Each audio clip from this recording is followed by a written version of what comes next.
નમસ્કાર કલમયુદ્ધ સમાચારની સાથે હું છું આપની સાથે પાયલ બામભણિયા। તો જોઈએ આજના મહત્વના સમાચારમાં। પાલેજ પંથકમાં વીજળીના કડાકા ભડાકા સાથે મુસળધાર વરસાદ વરસતા ચોમેર જળબંબાકારની સ્થિતિ સર્જવા પામી છે।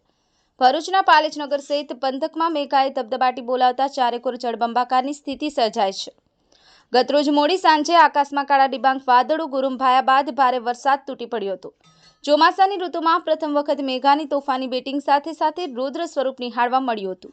ભારે વરસાદને પગલે ખેતરો પણ જળબંબાકાર થઈ જવા પામ્યા છે, ત્યારે ધરતીપુત્રો મેઘરાજાએ હવે ખમૈયા કરે એવી પ્રાર્થના કરી રહ્યા છે। પાલેજ સહિત પંથકમાં પણ મેઘરાજાની જમાવટ જોવા મળી હતી। પાલેજ રાષ્ટ્રીય ધોરીમાર્ગ પર સર્વિસ રોડ પર પાણી ભરાતા વાહન ચાલકો હાલાકીમાં મુકાયા હતા, તો પુનઃ પાલેજ સ્થિત સબસ્ટેશન પાણીમાં ગરકાવ થઈ જતા વીજ ગ્રાહકોને મુશ્કેલીનો સામનો કરવાનો વારો આવ્યો છે। પાલેજ નજીક આવેલા ટંકારિયા ગામમાં પણ તળાવ ઓવરફ્લો થતા ગામના પાદરમાં પાણી પ્રવેશતા લોકો હાલાકીમાં મુકાયા હતા। સફીક બાપુ, કલમયુદ્ધ સમાચાર।